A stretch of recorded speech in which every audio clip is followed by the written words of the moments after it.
Ethan drifted through the narrow maintenance corridor of the Aetheris, the station's dim lights reflecting off his scratched helmet visor. He had spent the last 3 hours wrestling with a stubborn plasma conduit that refused to obey basic engineering logic, and by now he was convinced it had a personal grudge against him. The AI assistant had stopped offering helpful advice an hour ago, instead issuing periodic sarcastic quips. "Might I suggest reading the manual, oh fearless human?" Ethan muttered something unrepeatable in response and gave the conduit another half-hearted twist, which resulted in a dramatic spark shower that singed his sleeve. "Great," he said, "now it's judging my wardrobe too." He had just managed to coax the conduit into compliance when the intercom crackled, and a smooth, melodic voice echoed through the station. "Engineer Ethan McAllister." The voice had an odd lilt, not quite human but not fully alien either, like a song half-remembered in a dream. Ethan straightened, wiping grease off his hands, and nearly tripped over a floating toolbox that had decided to follow him like an overzealous pet.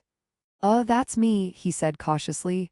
The voice continued, "I am Commander Lyra from the Andros delegation. I require a tour of the engineering sector." Ethan blinked. "The engineering sector?"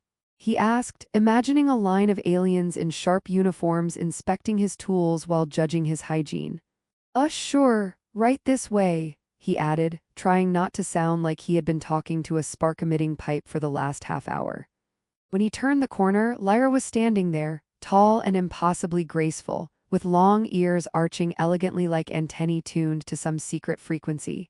She wore a formal suit of the Andros people, shimmering with iridescent threads that seemed to pulse faintly with her movements. Ethan's brain short-circuited for a fraction of a second. He had prepared a dozen professional greetings and jokes about zero-gravity bolts, none of which survived the first glance at her. The suit emphasized her athletic build, and the long ears twitched slightly as she tilted her head, studying him. "Welcome to the Chaos Chamber," Ethan said, gesturing vaguely to the corridor behind him. "We have pipes that bite, drones that judge, and a coffee machine that thinks it's sentient."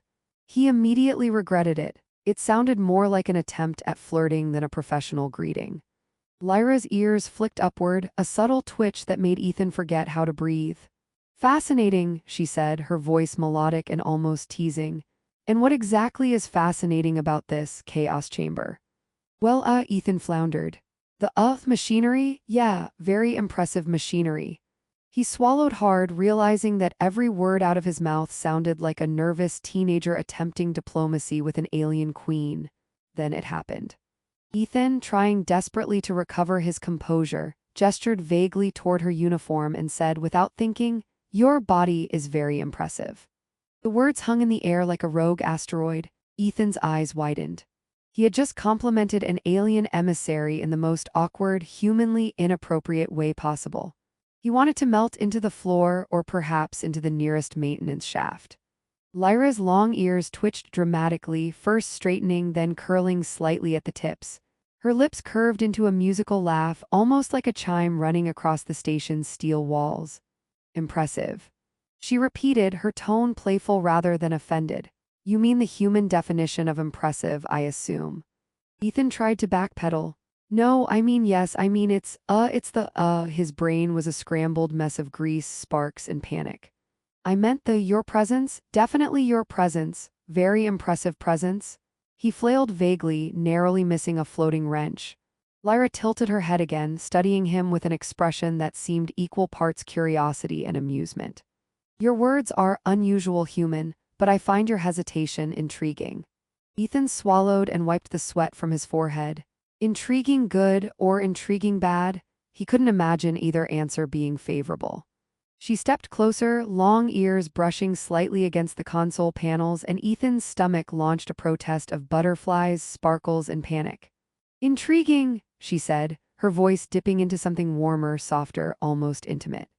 "Your understanding of social norms is uniquely chaotic. I like it." Ethan let out a breath he hadn't realized he was holding. "Oh, good, I'm glad, I like it too." He immediately cringed. Why did I just say that?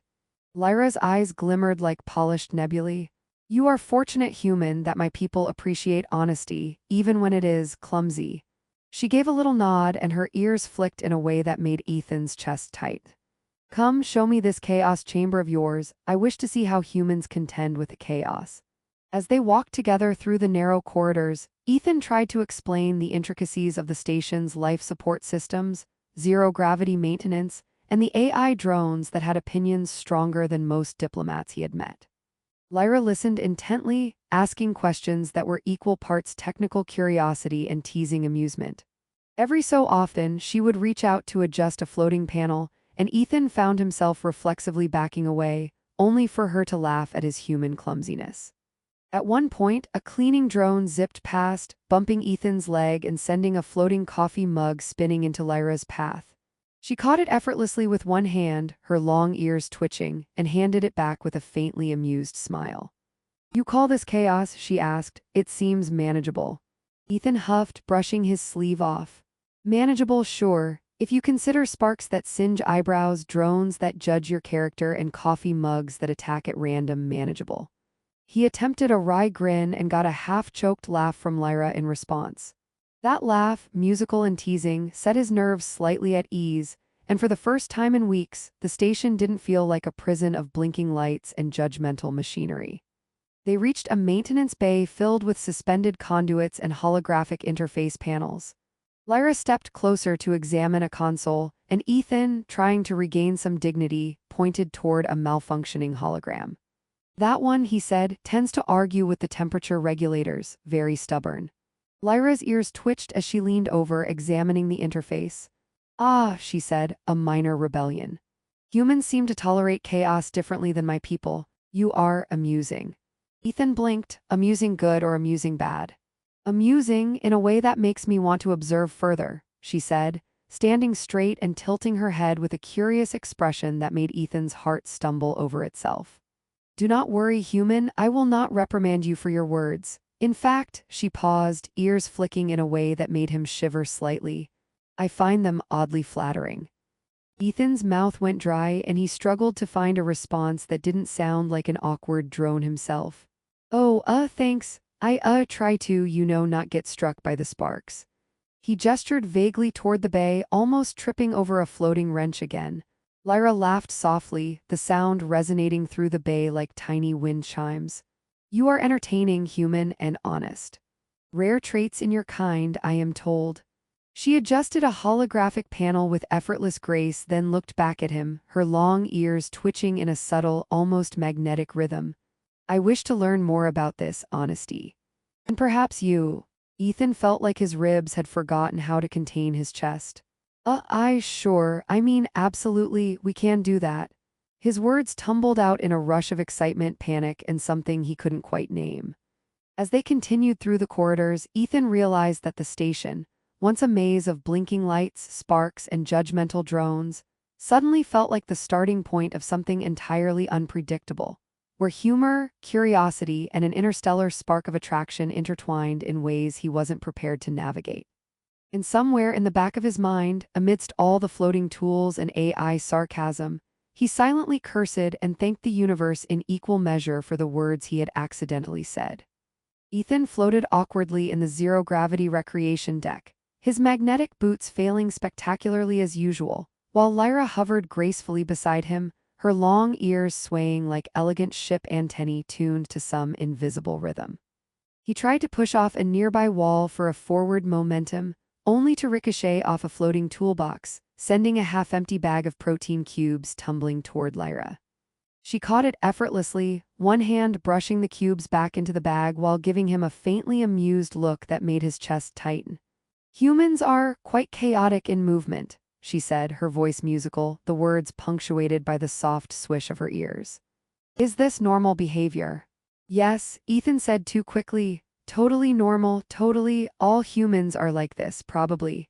He flailed his arms to emphasize the point, accidentally knocking a small maintenance drone into a wall which chirped indignantly. "Okay, maybe not all humans," he added hastily.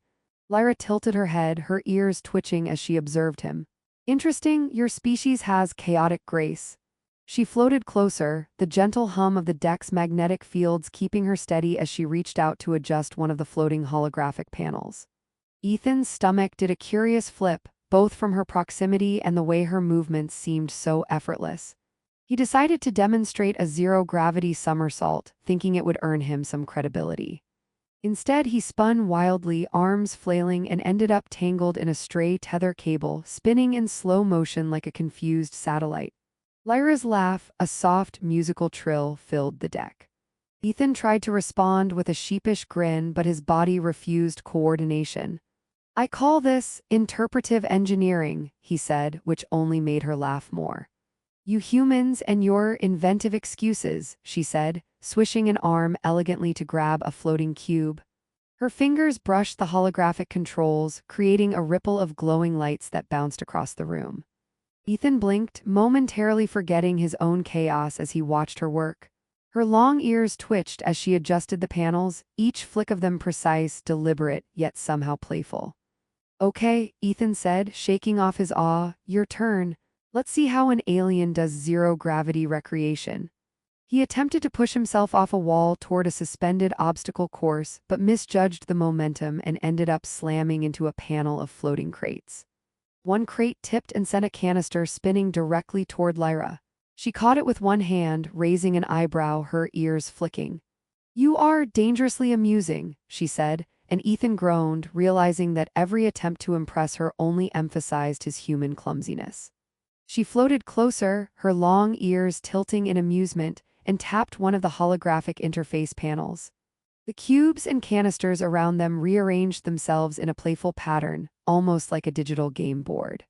"Let us play," she suggested, "a test of agility and wit." Ethan hesitated. Sure, as long as wit is optional." He took a cautious step off the wall, immediately spinning backward and colliding gently with Lyra, who steadied him with a hand on his arm. Her touch was light, almost teasing, and he felt his face heat as he quickly let go of the tether he had accidentally grabbed. "I swear I meant to do that," he said, hoping she didn't notice the blush creeping up his neck. "I observe," she said softly, a musical note in her voice, "and I find your honesty in failure quite charming." Her ears twitched forward, and Ethan imagined they were somehow smiling too. They navigated the obstacle course, a series of floating rings, magnetic poles, and holographic panels, each attempt punctuated by laughter, near collisions, and Ethan's panicked commentary on how humans invented gravity poorly. Lyra made the challenges playful, teasing him as she effortlessly glided through rings and tapped holographic triggers to create unexpected effects. Ethan barely kept up, but every near miss, every accidental collision seemed to draw her attention and her amusement.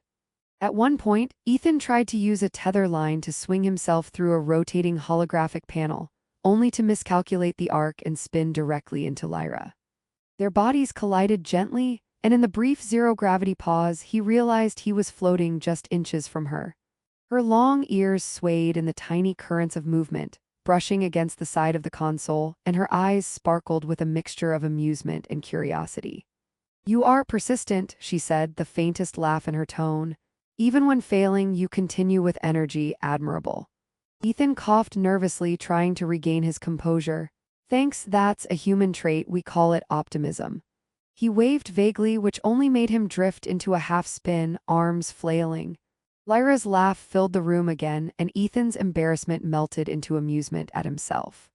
They paused at a floating platform where the holographic lights glowed faintly, casting neon reflections on the walls. Ethan leaned against the console, taking a moment to catch his breath, while Lyra floated beside him, ears twitching like finely tuned instruments. "So human," she said, "you are clumsy, chaotic, and endearingly awkward. Fascinating combination. Do you often display such theatrical coordination?" Only when being observed by an alien emissary," Ethan replied, giving a mock bow that sent him spinning slightly. "Mostly I just trip over things in peace." Lyra's eyes glimmered with amusement. "Your honesty is rare, and I find it compelling. I did not expect this from the human delegation." She reached out, tapping a panel that sent a cascade of floating lights across the deck, and Ethan's attention snapped back to the playful spectacle. Her long ears flicked forward, brushing a holographic control beam in a way that made the lights dance even more vividly. As they moved through the deck, Ethan found himself laughing at his own missteps and marveling at Lyra's grace. Every time he flubbed a maneuver, she was there with a teasing comment or a gentle correction, her musical voice and expressive ears making the mistakes feel like part of a game rather than embarrassment. Their interactions became a rhythm, chaotic and playful, a dance that balanced awkwardness and connection in zero gravity. At the end of the deck, a final challenge floated before them. A large, rotating holographic ring pulsing with light and energy. Ethan eyed it warily, knowing full well what would happen if he miscalculated. Lyra floated closer, ears twitching, a faint smile on her lips. "Shall we see how humans fare with final tests?" she asked. Ethan swallowed and nodded.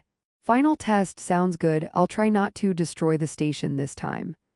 As he pushed off the wall, spinning through the holographic ring, Lyra moved with him, her presence steadying his chaotic trajectory. He collided gently with her mid-spin, and in the brief, weightless moment, their eyes met. Her long ears swayed softly, brushing the light, and Ethan realized the chaos of the day had led him here. Laughing, flailing, spinning, and somehow connected. When they finally landed on the platform, both slightly dizzy and laughing, Ethan realized that the zero-gravity recreation deck had not just tested agility, but curiosity, humor, and the unspoken tension between species. Lyra looked at him, ears twitching in amusement, and he felt the pull of something more than mere chaos, a playful, intimate bond forming in the weightless corridors of the Aetherus. And somewhere amidst floating cubes, spinning holograms, and sarcastic cleaning drones, Ethan silently promised himself that tomorrow, somehow, he would manage to impress her, without falling into another zero-gravity disaster. The emergency klaxon blared through the Aetherus, echoing in the metal corridors like a chorus of angry star engines. Ethan cursed under his breath as sparks danced across the maintenance panel he had been inspecting, narrowly missing his fingers. He wasn't sure whether the alarm was worse than the flashing red lights, the frantic drones zipping in chaotic loops, or the sheer fact that this was happening while Lyra, with her long, expressive ears twitching in that oddly captivating way, was nearby. "Of course," he muttered, "if there's a catastrophic system failure, it would happen when I'm being watched by an alien emissary." Lyra floated gracefully beside him, her iridescent uniform catching the emergency lighting and making her seem almost ethereal. She tilted her head at the flashing panels and gave a little hum that sounded suspiciously like amusement. "You humans handle chaos uniquely," she said, "but I am curious. Can your species manage cooperation under pressure?" Ethan swallowed, trying not to imagine her ears twitching judgmentally. "Oh, we can, definitely, mostly, I think." He grabbed a wrench and accidentally flung it toward a maintenance drone which yelped electronically and zipped out of the way. "Mostly yes," he corrected hastily. They moved together through the glowing corridors, sparks jumping from exposed conduits, AI drones shouting alerts, and holographic control panels flashing contradictory instructions. Ethan realized that this wasn't just a systems malfunction. It was a perfect storm of his engineering miscalculations, the station's quirks, and probably some cosmic sense of humor. Lyra's presence made the chaos almost bearable. Every time he stumbled, she was there, her long ears twitching in time with the magnetic currents, her hands steadying him with casual grace that made him flustered and oddly reassured. As they reached the main junction, a plasma conduit erupted in a shower of blue sparks. Ethan froze. That's not supposed to do that," he said, as if explaining it would magically fix the problem. Lyra raised an eyebrow and the tips of her ears flicked with amusement. "I see, humans call this improvisation?" she asked. "Improvisation," Ethan said eagerly, relieved she hadn't panicked. "Exactly, pure, chaotic improvisation. You should try it sometime." He flailed for a tool, misjudged his spin, and ended up tangled in a magnetic cable, dangling like a very ungraceful asteroid. Lyra's laugh, musical, light, and completely unbothered, rang through the corridor, and Ethan felt both embarrassed and strangely buoyed. "I swear," he said, "I'm usually more coordinated." "Coordination," Lyra said, floating closer to untangle him, her ears brushing the edge of a glowing conduit, "is overrated. Observation, adaptation, these are admirable traits."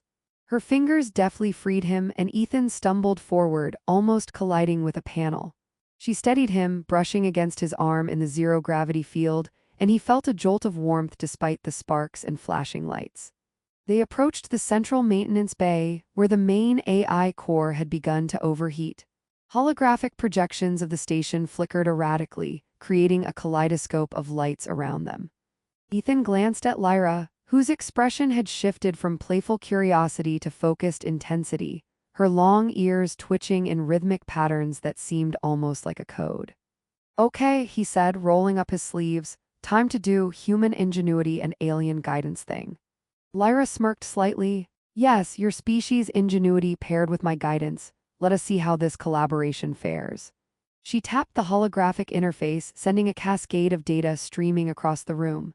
Ethan followed her instructions, soldering circuits, rerouting conduits, and manually stabilizing the core with an improvisational flair that only humans could produce. Every mistake he made, every near catastrophe was accompanied by her teasing commentary or musical hum, which kept the tension light, almost fun. "Careful with that plasma line," she said, flicking her hand elegantly to divert a spark that had been heading straight for his face. "Though I admit the view is entertaining." Ethan laughed nervously. "Thanks, I aim to entertain while saving the station mostly." Hours or perhaps minutes, he couldn't tell in the chaos, passed as they worked in tandem. Sparks, holographic errors, and floating tools became part of a rhythm, a dance of human panic and alien precision. Slowly, the AI core began to stabilize.